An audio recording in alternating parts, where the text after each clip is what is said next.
Hello, everyone. Welcome to Barca News. It's July 24th, 2023. And several reports are linking Barcelona with the signing of Kylian Mbappe from PSG. Also, Abde is gaining ground on the first team. And finally, the club have rescinded the contract of a Barca Athletic player. We have a lot to discuss, so let's dive right in. Welcome, everybody, to Barca News' live stream, which is on every Monday and Wednesday, usually at 7:15 p.m. Eastern Standard Time. But today I had to work late, so I had to push the live stream to 8 p.m. I do apologize about that, but nonetheless, I'm here. I'm ready to give you all the news. As always, we'll do a section of news, then we'll head to the comments section or the chat section so we can get a discussion going. I can answer any questions that you guys might have. And for those of you who will be watching when the live stream ends, I will be adding timestamps in the description and chapters in the timeline so you can skip through the discussion if you like the shorter content. And finally, last but not least, make sure to hit that like button, subscribe to the channel. If you are looking for any Barcelona jerseys or merchandise, make sure you hit the kickback. The link is down below in the description. Now, let's start with the news that yesterday I told you about how Barcelona's summer tour was off to a rough start after they had to cancel the match against Juventus in Santa Clara, California, because a bunch of players got sick due to a stomach virus. And as a result, Barcelona will lose around 2 to 3 million euros because they are going to have to refund all of those tickets. Well, today, Ilkay Gundogan had a positive message for all the fans when he recorded kind of like a selfie video that Barcelona posted on their social media, where Ilkay Gundogan pretty much said, "Hey, culés, we are here. We are here in Los Angeles. We are very excited to play against Arsenal. We'll be ready and hope for your support." So Ilkay Gundogan putting everyone at ease, confirming that Barcelona will be moving ahead with the plans to play what is supposed to be the second match of the preseason. It will be the first, of course, since Juventus got canceled. And this match against Arsenal will take place in LA, Los Angeles, California, on Wednesday. So Barcelona definitely moving forward with the preseason plan. It looks like all the players have fully recovered. We'll see whether that's going to affect their performance, of course. But the important thing is that Barcelona will play the match because, again, it was very unfortunate what happened with Juventus. They're going to lose 2 to 3 million euros. So it's unfortunate for the club. It's unfortunate for the team because that's one last match that the team will have to prepare themselves for the upcoming season. And finally, it's also unfortunate for the fans because a lot of fans, this was probably their only chance to ever see Barcelona play because not everybody can afford to fly all the way half the world to Spain to watch Barcelona play. So good news there. Barcelona will be moving ahead, plans to play with Arsenal. And even more good news because it's reported that UEFA is set to meet in order to discuss the report about the Negreira case and give a final decision on whether Barcelona will get to play the Champions League this upcoming season. Now, I reported about this several weeks ago when it first happened. But in order to recap a little bit, we all know about the Negreira case by now. Barcelona had hired him as an external consultant. He was a former referee, but at the time that he was hired by Barcelona, he was also the vice president of the committee of referees. So there's a lot of allegations that Barcelona had hired Negreira to try to bribe referees and trying to influence the competition. When all this came to light, the Spanish prosecutor's office immediately opened an investigation into the club to see whether there was any corruption. And of course, UEFA opened its own investigation, sending its own inspectors to Spain to go through Barcelona's files, folders, everything to see whether there was any evidence of corruption. Of course, if this would have been proven true, then UEFA would have penalized Barcelona by forbidding them or excluding them from playing any European competitions, which of course would be a big blow to the club because it's a huge income or a huge source of revenue. Now, after the inspectors did all their investigation, they finalized their report and said that pretty much there was no signs that Barcelona tried to bribe any referees or try to influence the game. So when that happened, I broke the news to you and told you that Barcelona will be playing a Champions League because the UEFA inspectors did not find anything. Now, that was, of course, the results of the report. UEFA still have to meet and give an official or final decision. and they're expected to meet pretty soon in the upcoming days to discuss the report of their inspectors. And of course, it's expected that UEFA will give the final decision allowing Barcelona to play the Champions League the upcoming season. And it's expected that this official announcement will take place probably sometime in the next 2 weeks. So good news in that front. Of course, it's not official yet, but we all expect it to be official pretty soon, that Barcelona will be officially confirmed that they will get to play the Champions League. Now, let's head to the comment section. We'll get a discussion going, and then we'll talk about the big news that broke today, which is that Barcelona have entered the race to sign Kylian Mbappe. All right, Ross was the first one here. It says, what's the deal with Fresneda or any other right back? Nothing concrete. Cancelo would have only been plausible had he accepted to reduce his salary significantly. Also, I would have have to be on loan with Manchester City, prefer a permanent transfer. So nothing on that front. As far as Fresneda, Barcelona have not ruled him out. They would love to sign him, but again, they have to offload players first because they first need to register the contracts of the contracts of the players they've renewed, like Gavi. Well, actually, Gavi's already registered, like Araujo and Balde. They need to register the new signings like Gundogan, Iñigo Martinez, and why am I blanking on the third signing? Oh my God. Anyways, and then finally, then they can see if they have enough space on the wage bill and see if they can sign a right back. So for now, nothing concrete. Moose says that he won't be in the chat, but he'll be watching. Thank you for watching, Moose. So Badib says, if Barca can sign Mbappe, I can become a billionaire. Equal possibility. All right, that's a good segue. Let's talk about Mbappe, because today, both French outlets, L'Equipe and Le Parisien, I think that's French. At least that's my failed attempt at sounding French. They both broke the report saying that Barcelona had a telephonic meeting with PSG where they told PSG that they will be entering the race for Mbappe, and that Barcelona were willing to offer several players to PSG in exchange of Mbappe. We're talking about something close to 7 players. Amongst them could be Rafinha, Christensen, or even Ansu Fati. And of course, that Barcelona would have to negotiate the salary of the player separately. That's a whole nother deal. And that was pretty much the report, which everybody ran with it. There were headlines everywhere saying the same thing, that Barcelona had entered the race for Kylian Mbappe. Now, I don't think you guys need me to sit here and look in the camera and tell you that this is all BS. I think all of you can figure that out on your own. There's absolutely no truth to this. I mean, with Barcelona, does Barcelona value Mbappe highly? Of course. Would they love to sign Mbappe? Of course. They had the opportunity to do it. Would they do it? Of course. But is it possible in these current circumstances? Absolutely not. There's no way we can afford his transfer fee. You know, there's talks about him, PSG wanting 200 million euros being possible. And even if we could afford the transfer fee, there was no way we can register his salary.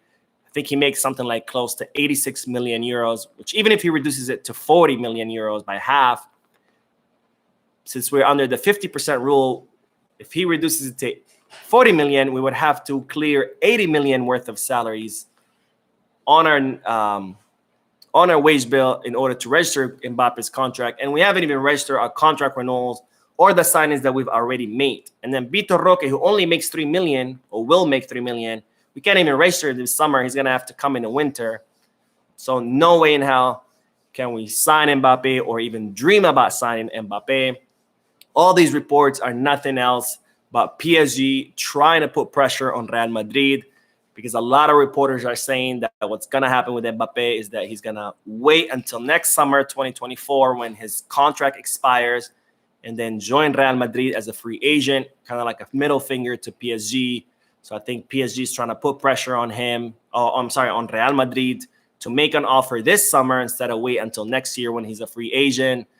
And, you know, by making up all these offers that supposedly Barcelona has entered the race. But again, I don't think you guys need me to tell you that there's absolutely no truth to this report.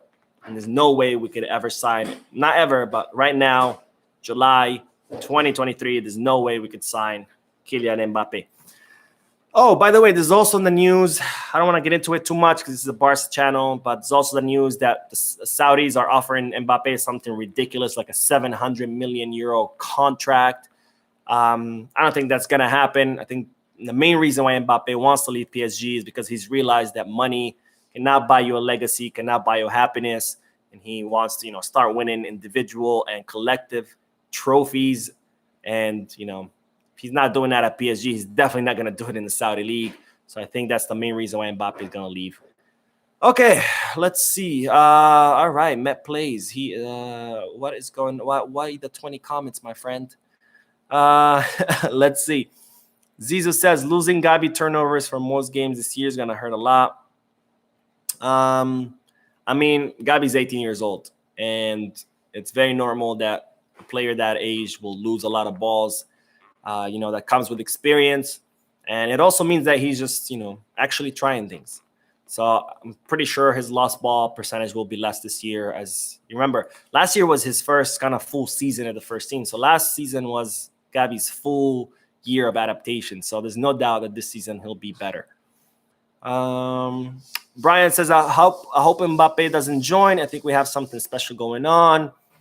We don't need him to wreck this. I agree. Obviously it's not possible. We cannot afford Mbappe, but even if we could, yeah, I agree. I think Real Madrid will be making a huge mistake signing him because they have Vinny on that same side of the field, and to have Mbappe and Vinny fighting for the same spot, as toxic and as attention-loving that those players are, that locker room is going to implode. So maybe we should want Real Madrid to sign him because, yeah, I would not want to have both of those in the locker room. With those two egos, you can only imagine. All right, Matt Play says, if possible, Barca should go for Rafael Leao. Not possible. He just renewed with AC Milan or is about to renew with AC Milan. And even if he hadn't done that, no way we can afford him. Okay, I think that's it. And then let's get back to the news because it seems that, well, speaking of wingers, since we were talking about Mbappe, looks like Abde is gaining ground in Barcelona. Now, what do I mean by this? I told you all guys the news. Xabi really wants Abde to stay. He wants him over Ferran Torres. He thinks he's a good player. He wants to have him the entire preseason. But of course, given the financial situation of the club, it's either Abde or Ferran. Barcelona cannot afford to keep both. So if Ferran keeps refusing to leave and stays, then Barcelona will be forced to sell Abde. And every time I say this, people comment, no, we should keep him. We should keep him. Again, this is not something that Barcelona wants to do. They would have to do it because they cannot keep both. They cannot afford to keep both. Imagine if you had two cars and you lose your job tomorrow, God forbid, you would have to get rid of one of your cars. It's not because you want to, you would just have to. So what do I mean by that Abde is gaining ground? Is that Xabi is really fighting for the player. He's adamant that Abde needs to stay, that Ferran needs to be the one to leave.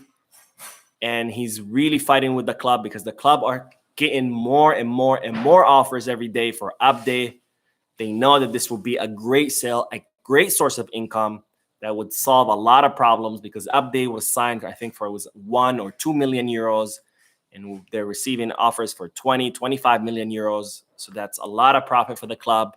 They would be removing a salary off their books. They would be adding all that profit that they can use to register other players. So the club understand that this is a sale that could solve a lot of problems. But despite that, Xabi's really insisting, putting his foot down, saying, no, Abde needs to stay. Ferran needs to leave because Xabi really believes that Abde is kind of a difference maker, someone who can change the outcome of a match. If you're stuck, match is tied, or maybe you're losing, you can bring Abde off the bench and he can, change kind of like the status of the match because of his dribbling, because of his speed. So Xabi really, really fighting for the player. Now, if Barcelona do receive a very, very lucrative offer, then Xabi would understand. But the coach thinks that for 20, 25 million euros, it's not worth losing a player like Abde. So he's really, really insisting and going against the club in that Barcelona need to keep him and that Ferran needs to leave. Okay, let's get back because then I have an update about Barca Athletic, 2 players specific, and then we'll keep going. Okay, Crispy, you're late. It's okay, man. I'm glad you're here. Zizo says, that's not what I meant. I'm saying Gabi losing his spot will hurt us. Oh, okay, I see. I don't think so, because, I mean, I don't think Gabi will lose his spot. I think he'll rotate. I think everybody's going to rotate. Nobody's going to have, play every single match. So it just means that we're going to have more quality players. A lot of teams, the problem is as soon as you take out one of their starters, someone comes off the bench, the whole performance of the team goes down. But now we have solid players on both ends, on the field and on the bench. It just means that the team can maintain its performance and quality regardless of who's playing. So I don't think it'll hurt us. I think we'll just have more weapons in our arsenal, or more tools in our toolbox. All right, Binning says, I think Barca need to keep Rafinha and buy Silva and Felix. And with what money do you think Barcelona could do that? I mean, I would love to buy a Ferrari and a Lamborghini, but doesn't mean I could.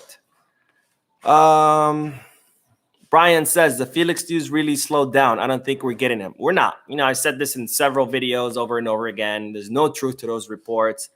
I mean, there's truth that he did say that he wants to come to Barcelona, but the fact that he's coming to Barcelona, there's no truth to that. Barcelona cannot afford his transfer fee.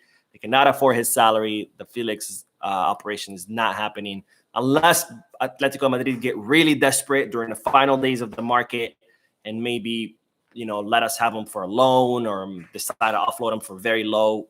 Then maybe, but that's a very, very small chance. Atletico Madrid are really looking to make money off the sale. They need the money for the summer transfer market. They also paid a lot of money for him, so it's just not possible. I don't want to say impossible because everything's possible in football, but very highly, highly unlikely. Crispy says, Ferran needs to accept that no one wants him at Barca. I wish, man. I wish. But we'll see. Maybe if Xabi, Alemany, they keep put pressure on him, maybe finally he'll get it. Like, dude, you're not good enough. You need to leave. Okay, let's get back to the news because yesterday I spoke about Chadi Riad and I told you that Barcelona had reached an agreement to loan Chadi Riad to Real Betis, but that the agreement was not finalized yet, that they were still negotiating the final details. And while it looks like both clubs have finalized the contract, and it seems that Chadi Riad is not going to be leaving on loan, it's going to be a permanent sale. So Barcelona have agreed to permanently transfer Chadi Riad to Real Betis, and Real Betis have agreed to pay 2.2 million euros for La Masia's center back. Now, Chadi Riad, for those of you who don't know, he's the 20-year-old left-footed center back. Came up through La Masia, was playing for Barca Athletic. One of the most promising, if not the most promising, center backs to come out of La Masia in the recent years. He was hoping to earn a spot on the first team, but unfortunately, it did not happen. And Barcelona decided to permanently transfer him because they consider that Chadi Riad has finalized his stage at Barca Athletic. They know that he has outgrown Barca Athletic. He's too good for Barca Athletic in the third division. And since there's no space for him on the first team, with Kunde, Araujo, Christensen, Iñigo Martinez, Eric Garcia, with no space for him on the first team, and with Chadi Riad outgrowing Barca Athletic, Barcelona thought that the best thing would be to transfer the player because it would not be fair to keep him in Barca Athletic, wasting his youth, and they know that they can't play him in the first team. So they've offloaded him permanently to Real Betis. However, they have included a buyback clause in the contract. We don't know how much it's worth, but there's a lot of reports saying that it's around 2.5 million euros, which is a really good buyback clause. So if Chadi Riad does end up kind of like exploding, living up to his full potential at Real Betis, Barca could always bring him back for 2.5 million euros, which is the same money that Real Betis paid. So it would be kind of a neutral operation. And also Barcelona have included a 50% of any future sales. So even if Chadi Riad does end up exploding and becoming one of the best center backs, and Barcelona still don't have space on their wage bill and Real Betis sells him, then Barcelona would still earn half of that sale, which I think overall is a great deal or a great negotiation. It's sad, obviously, to see Chadi Riad leave. I would have loved to see him on the first team, but given the situation, I think this is the best outcome possible. Have a buyback clause that's cheap, 50% of any future sales. I think this was very well negotiated and a good move by Barcelona. So Chadi Riad permanently transferred to Real Betis, not a loan like I had reported about yesterday, which is unfortunate, but a good contract nonetheless. Okay, let's go. Let's get back to the comment section. Where did we leave off? Joe Mark says, will you swap Bernardo Silva for Rafinha? That's a hard question, and I'll tell you why. Because on one hand, I would prefer Bernardo Silva at the club over Rafinha. I think Bernardo Silva is much more talented. He can do a lot more. But at the same time, Barcelona need cash. So a swap deal would not solve Barcelona's financial problems. It would solve Barcelona's footballing problems, perhaps, but not financial. So if this was any other season, the economy's fine, I would say yes, absolutely, swap them. But given the club's financial situation, I would say no. Carlos says, we're really talking about Mbappe. No way possible. I talked about Mbappe at the beginning of the live stream. I don't want to be repetitive. So if you want to watch it when it ends. Dark Knight says, is there any updates on Ferran? No updates on Ferran, unfortunately. Ross says, not sure if I got my answer on right back unless I was distracted. Nothing, pretty much. No movement on that front. Barcelona need to offload players in order to register the contract renewals, to register the contract signings, and then figure out if they have enough space to sign a right back. And since nobody's leaving, then for now, there's no right back. Okay, speaking of leaving and speaking of clearing space, Barcelona have rescinded the contract of one more player. It was one of the loanees that was set to come back to Barcelona or did come back to Barcelona, and it's Gustavo Maia. Now, some of you might not have heard of him. I wouldn't blame you because it's not really a name you should know anyway. He is a 22-year-old winger that Barcelona signed back in 2020 from Sao Paulo with the promise that he would be the next big thing to come out of Brazil. We paid 4.5 million euros. He didn't debut a single minute with the first team. Rafa Marquez did not want him in Barca Athletic. Pretty much a total bust. But it's not surprising because this was Josep Maria Bartomeu signing. And we ended up paying actually a lot more than 4.5 because there was a lot of bonuses and variables tied into that contract. As usual, Bartomeu used to love to hand out bonuses and variables for anything. You know, if you sneeze, $1 million bonus. You poop, $1 million bonus. So we ended up paying 4.5 plus all the kinds of bonuses and variables for a player that didn't even live up to 1% of the hype. So he spent most of his time here at Barcelona going loan after loan. Finally, Barcelona decided enough is enough. Nobody wants this guy at the club. So they have rescinded his contract. They had to pay him to rescind his contract. And he has gone back to Brazil and joined Vila Nova, which is the second division of Brazil, which that tells you how wrong Bartomeu was. I mean, Bartomeu signed this guy saying that he would be the next big thing out of Brazil and be, you know, our future winger in the first team. And not only was he not good enough for first team, not only was he not good enough for Barca Athletic, he's not even good enough for the first division of Brazil because he's gone to the second division. But nonetheless, one more salary off the books, which is good news. It's now 5 players that Barcelona are removing off their books. You know, Samuel Umtiti, who rescinded his contract. Collado, who rescinded his contract. Not official yet. He's still awaiting for Real Betis to clear space on the wage bill to sign him, and then it will become official. We, of course, offloaded Nico for 10 million euros to Porto and Chadi Riad to Real Betis for 2.2 million euros. And now we've rescinded the contract of Gustavo Maia. So that's all the news I have for you. We have several more minutes.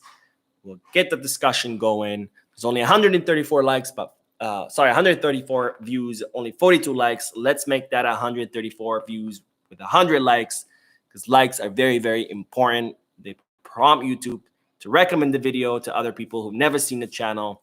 And this is how we can all keep growing together. Okay, where did I leave off? This chat got away from me a little bit. Let's see. Rescind says, I think Barca for now should just work on the right back. No, Barca for now need to work on offloading players, because they need to offload players to register the contract renewals, to register the signings. And then when all of that is done, then they can start working on offloading players to sign a right back. So there's a lot of steps that need to be accomplished before Barcelona can even think about signing someone for the right back. Francis says, up Barca, much love from Nigeria. I love our current defense line and options. Romeo brings in experience, strength, and depth. We must invest in generational wingers that will be a threat. I agree. Yes, we have a great defensive line. We saw it last season. They're only going to even be better this season because, now they've played a full season together. They've developed chemistry. They know how to play with each other. So they're going to be even better this season. Romeo brings a lot of experience. A lot of people, like to talk crap about Romeo like he's some kind of bum. But everybody forgets Romeo came up through the Barca Academy. I think he was at Barca Academy 10 or 15 years. He's been playing at Barca Academy since he was a little kid. He knows the Barcelona style of play. He knows what a Barca pivot needs to do. He was instrumental. He was one of the key players that helped Barca Athletic get promoted from 3rd to 2nd division. He was supposed to be the next guy to compete with Busquets for the pivot position, but unfortunately, Barcelona ended up signing Mascherano. So he ended up having to leave to Chelsea, where he won the Champions League and the Premier League. Then, unfortunately, he had an injury where his career kind of took a downturn, but then Southampton gave him a chance. He was able to rebuild his career. That's how he ended up in Girona, one of the best top 3 pivots last season. So this guy is no bum. Like, people want to talk about Romeo like we just went out in the streets, saw some random guy walking down the street, and we're like, excuse me, sir, would you like to be our pivot? No, this is a guy with lots of experience, lots of talent, knows what to do. So definitely a good signing. Brian says, Silva over Felix any day. I think so. Yeah. The only thing is Felix has, he's younger. That's the only thing they kind of like, I would say, a plus in his column, if you may. Let's see. Zizo says, Felix is one of the worst players I've seen. I don't think so. He's a talented player. Adam says, just saw a video of Arda Güler training in Real Madrid. This doesn't look good. I mean, look, training is one thing. Playing on the field is another thing. I mean, how many players have we seen? Crazy videos. Do you guys remember Afelai? I think it was Abraham Afelai. We signed him from Netherlands. He was Dutch, I think. He used to do some crazy things in practice. I mean, all his highlights were his practice. And then on the field, he didn't do anything. We actually ended up sending him to Barca Athletic. And then we ended up offloading him because he just wasn't good enough. So training is one thing. We'll see what he does on the field.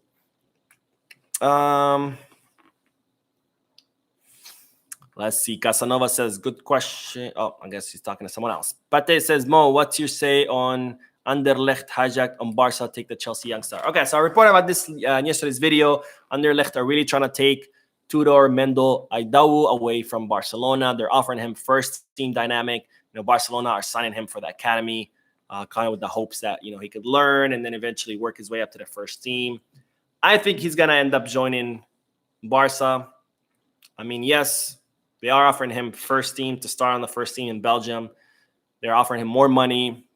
But if the player is surrounded by good people who can advise him the right way, I think he would end up at Barca because, I mean, Barca, Anderlecht, right? We're not talking about, Real Madrid just swooped in or Arsenal or Manchester City. Okay, yeah, in that case, I'd be like, yeah, we're in trouble. He's going to go there because, but from Barca to Anderlecht, I mean, but who knows? Maybe he'll want the money, but hopefully not. Okay, Sander says, hi, Mo, who is our next signing? Our next signing is hopefully Tudor. Ross says, thank you for everything you do. Thank you guys for always watching and tuning in, including Chuchu, who's late. But it's okay. I forgive you, Chuchu. David says, there was some positive from the former president era. Don't get me wrong. I don't like the guy, but he did do something right. I mean, I think the only thing he did right was probably sign Pedri. That was about it. Everything else, he ruined completely the club. So I wouldn't say there are much positives from the Bartomeu era. Let's see. Romeo was not a bench warmer when he won the Champions League and the Premier League. Let's see. Chuchu says, after watching Real yesterday, Arda Güler better be ready for Castilla. No way he's getting a chance to play. I didn't see it. I have no idea. And honestly, I don't care. I mean, the way the guy went the whole about the signing, we're better off without him. Okay. All right. Anyways, that's it, guys. Sorry for moving the live stream 45 minutes late. Thank you, everyone who joined in. Thank you for your comments, your likes, your subscriptions. I will see you in tomorrow's video. Hopefully, positive news. And Wednesday, we'll play against Arsenal. So finally, football's back, guys. All right. So have a good night or good morning wherever you are in the world. And as always, Visca Barça.